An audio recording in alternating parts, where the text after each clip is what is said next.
अस्सलाम वालेकुम स्टूडेंट। हम आज की इस वीडियो में डिस्कस करेंगे ब्रांचेस ऑफ फिजिक्स कौन कौन सी हैं और उनको हम शॉर्टली डिफाइन भी करेंगे। चलिए स्टूडेंट स्टार्ट करते हैं। ब्रांचेस ऑफ फिजिक्स, फिजिक्स की ब्रांचेस।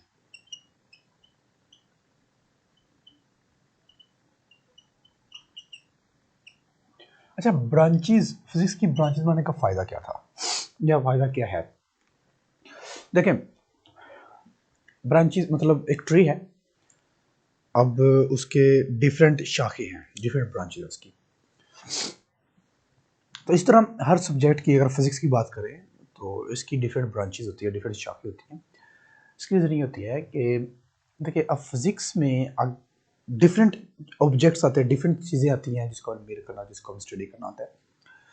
अगर हम बात करें मोशन से रेलिवेंट है, वो भी फिजिक्स में फॉल करता है, और फिर हम बात करें लाइट से रेलिवेंट है, वो भी फिजिक्स में फॉल करता है।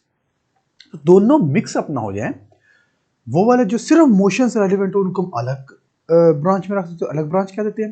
जो सिर्फ लाइट से रेलिवेंट है उसको हम अलग कर देते हैं। तो इसीलिए सिर्फ डिफ्रेंशिएट करने के लिए डिफरेंट ऑब्जेक्ट्स में, डिफरेंट स्टडी में ब्रांचेस का बनाई जाती है। खैर, सबसे पहले हमारे पास ब्रांच है, वो हमारे पास है mechanic physics. Mechanics physics, mechanic physics क्या होती है? मैकेनिक्स का याद रखना, जब भी लफ्ज़ मैकेनिक्स का आता है ना, मैकेनिक्स डील करती है किसी भी ऑब्जेक्ट की मोशन को। याद रखना है, ये डील करती है। अच्छा, मैं ना टू द पॉइंट चीज़ें डिस्कस करूंगा। इसकी पूरी डेफिनेशन बुक के ऊपर लिखी है, the branch of physics which deals. तो ब्रांच ऑफ फिजिक्स डील्स वो लिखने की वजह मैं टू द पॉइंट चीज़ें आपको डिस्कस करूंगा।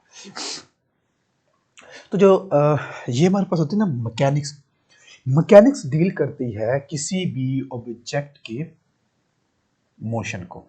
याद रखना है, मोशन को डील करती है,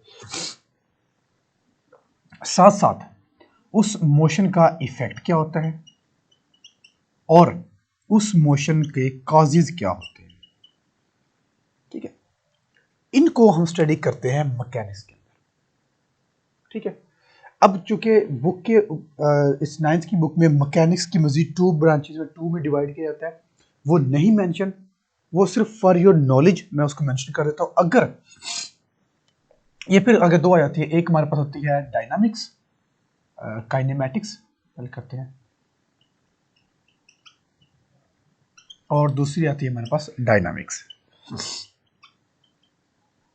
ठीक है, काइनेमैटिक्स हमारे पास जो है वो यूनिट नंबर 2 है, उसमें हम डिस्कस करते हैं, और जो डायनामिक्स है वो हमारे पास यूनिट नंबर 3 है, इसमें हम डिस्कस करते हैं। खैर, ये हम नेक्स्ट चैप्टर वाइज डिस्कस कर लेंगे। तो आप हमेशा याद रखें, मैकेनिक्स के अंदर हम मोशन और इफेक्ट और कॉजेज को, किसी ऑब्जेक्ट को स्टडी करते हैं।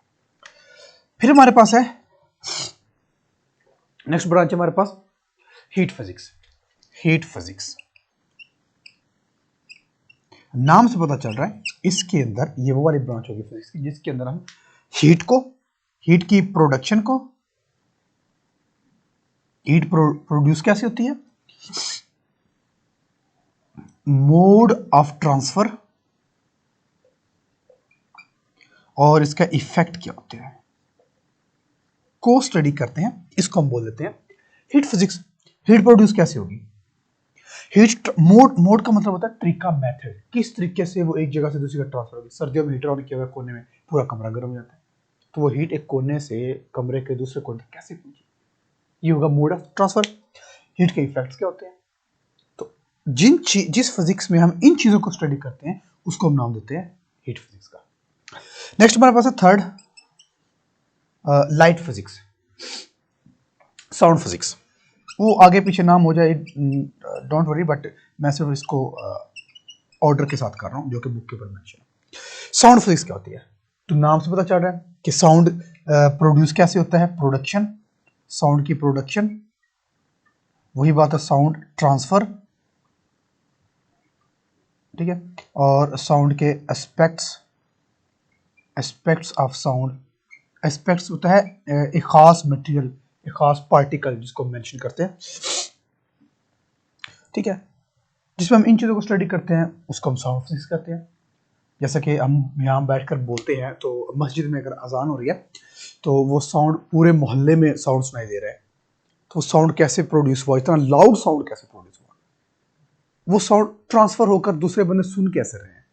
हम यहाँ बैठे फोन में बात कर रहे हैं, अमेरिका में बैठा हमारा दोस्त हमारी बात सुन रहा होता है, उसको हम सुन रहे होते हैं, तो हमारा ये आवाज वहां तक कैसे पहुंची।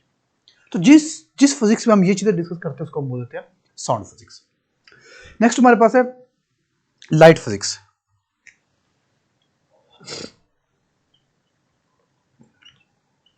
लाइट फिजिक्स, लाइट फिजिक्स नाम से पता चल रहा है। और एक दूसरी चीज और याद रखें, अगर रूम के अंदर लाइट ऑफ कर दें, क्या आप देख सकेंगे? अब कुछ नजर नहीं आएगा। लाइट ऑन होगी तो आपको नजर आएगा। इसका मतलब है कि लाइट है उसका हमारे लेंस, हमारे देखने से बहुत गहरा ताल्लुक है। दोनों बिल्कुल साथ हैं। लाइट होगी तो भी नजर आएगा, लाइट नहीं तो भी नजर नहीं आएगा। इसका मतलब लाइट बहुत दैट्स इंपॉर्टेंट चीज ना हमारे देखने के लिए। तो इसका मतलब है कि अगर लाइट की बात होगी तो हम साथ में लेंस की बात जरूर करेंगे, अपने देखने की बात साथ में जरूर करेंगे। ठीक है, जियोमेट्रिक्स ऑप्टिक्स की बात हम जरूर करेंगे। लाइट या फिर जियोमेट्रिक ऑप्टिक्स, लाइट फिर या फिर ऑप्टिक्स। ऑप्टिक्स क्या होता है? वो शॉप्स होते हैं ना, यहाँ पर ग्लासेस का काम होता है, एनक का काम होता है, एनक साज जिसको बोलते हैं, वो ऑप्टिक्स का काम करते हैं। तो इसके अंदर हम डिस्कस करते हैं, इसके अंदर हम लेंस को डिस्कस करते हैं, इसके अंदर हम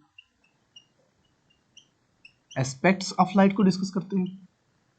ठीक है, फिर वही प्रोडक्शन ऑफ लाइट। तो जिसके अंदर हम इन चीज़ों को स्टडी करते हैं उसको हम बोलते हैं light physics. Aspects of light क्या होता है कि लाइट का खास पोर्शन जो कि हमारी आइज में अगर एंटर हो रहा है तो खास पोर्शन एंटर हो रहा है। अगर हमारे पास टॉर्च है तो हम जब लाइट फॉल करता है किसी एक खास ऑब्जेक्ट के ऊपर, सर्चिंग लाइट हमारे पास है, तो जिस पर लाइट पड़ रही है वही खास एरिया में नजर आ रहा है। तो एस्पेक्ट्स मतलब पर्टिकुलर मटेरियल कोई भी होता है, पर्टिकुलर पार्ट होगा किसी मटेरियल का। नेक्स्ट हमारे पास है, और इसमें फिर हम एक और चीज़ है, प्रॉपर्टीज को भी हम स्टडी करते हैं, प्रॉपर्टीज ऑफ लाइट। ठीक है, प्रॉपर्टीज ऑफ लाइट कि लाइट जो ट्रैवल करती है किस फॉर्म में ट्रैवल करती है, वेव की फॉर्म में ट्रैवल करती है या पार्टिकल फॉर्म में करती है, वो खैर एक अलग डिबेट है। इसके बाद हमारे पास है electricity and magnetism.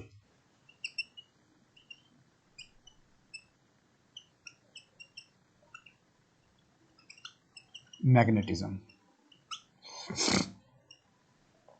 Electricity and magnetism क्या होता है? देखिए, इलेक्ट्रिसिटी की जब भी हमारे पास बात होगी ना तो आपने हमेशा याद रखना है मूवमेंट ऑफ चार्ज या फिर motion of charge, motion of charge. खैर ये इलेक्ट्रिसिटी मैग्नेटिज्म हमारे क्लास 10th फिजिक्स में आता है। ये तो सिर्फ ब्रांच का नेम आप सिर्फ इतना याद रखें, जब भी चार्ज इलेक्ट्रॉन, इलेक्ट्रॉन सुनो आपने, जब भी चार्ज मूव होगा तो इलेक्ट्रिसिटी प्रोड्यूस होगी, बस इतना याद रखें। जब भी चार्ज मूव करेगा, फ्लो करेगा, तो बिजली पैदा होगी, इलेक्ट्रिसिटी पैदा होगी। मोशन ऑफ चार्ज की वजह से इलेक्ट्रिसिटी प्रोड्यूस होगी और इलेक्ट्रिसिटी की वजह से मैग्नेटिज्म प्रोड्यूस होगा, इलेक्ट्रिसिटी की वजह से मैग्नेट प्रोड्यूस होगा। बस ये दो चीजें अपन याद रखनी, जब भी चार्ज फ्लो करेगा तो इलेक्ट्रिसिटी प्रोड्यूस होगी और जब इलेक्ट्रिसिटी प्रोड्यूस होगी तो मैग्नेटिज्म प्रोड्यूस होगा। क्लियर? चले, इसके अंदर हम मोशन ऑफ चार्ज को डिस्कस करेंगे। अब वो जो चार्ज और फिर स्टेट्स ऑफ चार्ज को, स्टेट्स ऑफ चार्ज। अब स्टेट ऑफ चार्ज क्या हो सकती है? वो रेस्ट पर भी हो सकती है या फिर और मोशन भी हो सकती है, वो कोई भी हो सकती है। ठीक है, और फिर इफेक्ट्स हम स्टडी करेंगे, इफेक्ट्स ऑफ मैग्नेट, मैग्नेट के इफेक्ट्स क्या होते हैं, मैग्नेट के इफेक्ट क्या होता है उसको हम स्टडी करेंगे। ठीक हो गया, इसके अंदर हम इन चीज़ों को स्टडी करते हैं।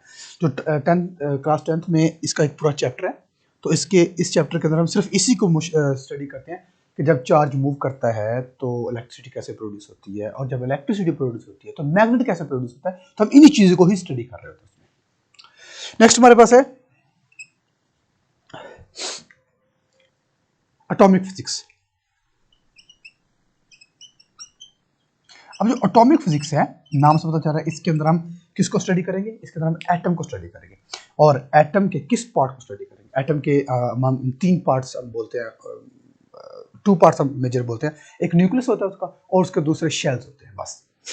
तो एटॉमिक फिजिक्स के अंदर हम उस पूरे, क्योंकि एटम की बात हो रही है तो एटम के ओवरऑल होल स्ट्रक्चर को स्टडी करेंगे। इसके अंदर हम स्ट्रक्चर ऑफ एटम को स्टडी करते हैं,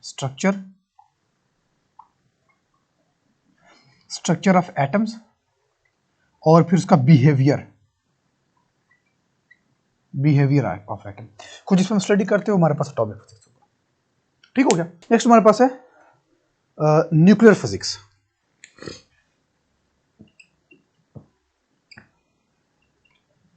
अब न्यूक्लियर लफ्ज निकला है न्यूक्लियस से। देखिए अगर सपोज ये हमारे पास न्यूक्लियस है और ये उसके आउटर मोस्ट शेल है इस तरह से, ठीक है। अगर हम बात करें ना एटम की, तो एटम के अंदर न्यूक्लियस भी आता है और शेल्स भी आते हैं, ऐसे ही है। अगर हम बात करें न्यूक्लियर की, तो इसके अंदर सिर्फ हम न्यूक्लियस को स्टडी करते हैं, ओनली न्यूक्लियस को, ठीक है। तो न्यूक्लियर फिजिक्स के अंदर हम सिर्फ और सिर्फ स्टडी करेंगे न्यूक्लियस को, न्यूक्लियस कैसे टूटता है, न्यूक्लियस कैसे काम करता है, property and behaviour of nucleus को, न्यूक्लियस की प्रॉपर्टी और न्यूक्लियस के बिहेवियर को हम स्टडी करते हैं। और न्यूक्लियस के अंदर और क्या होता है, न्यूक्लियस के अंदर होता है न्यूट्रॉन होते हैं और प्रोटॉन होते हैं। तो इसका मतलब है कि हम इसके अंदर न्यूट्रॉन और प्रोटॉन को स्टडी करेंगे, ठीक है। और फिर वही बात है बिहेवियर ऑफ न्यूक्लियस को स्टडी करते हैं, उसको हम बोलते हैं न्यूक्लियर फिजिक्स। ठीक हो गया। नेक्स्ट हमारे पास जो ब्रांच है वो प्लाज्मा फिजिक्स है।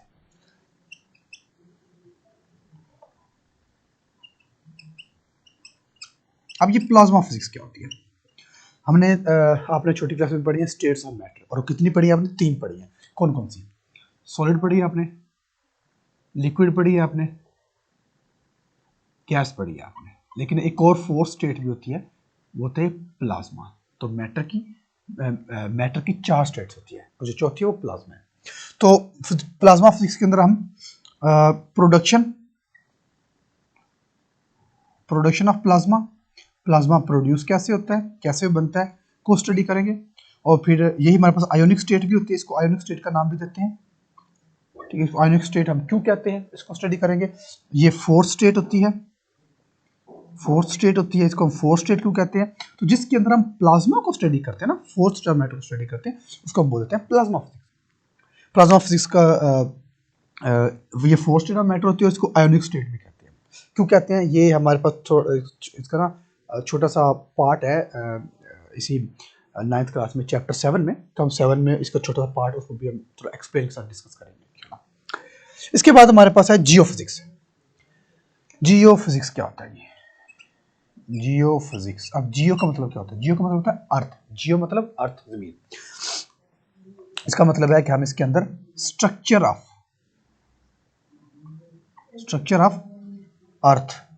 या inner structure, sorry internal structure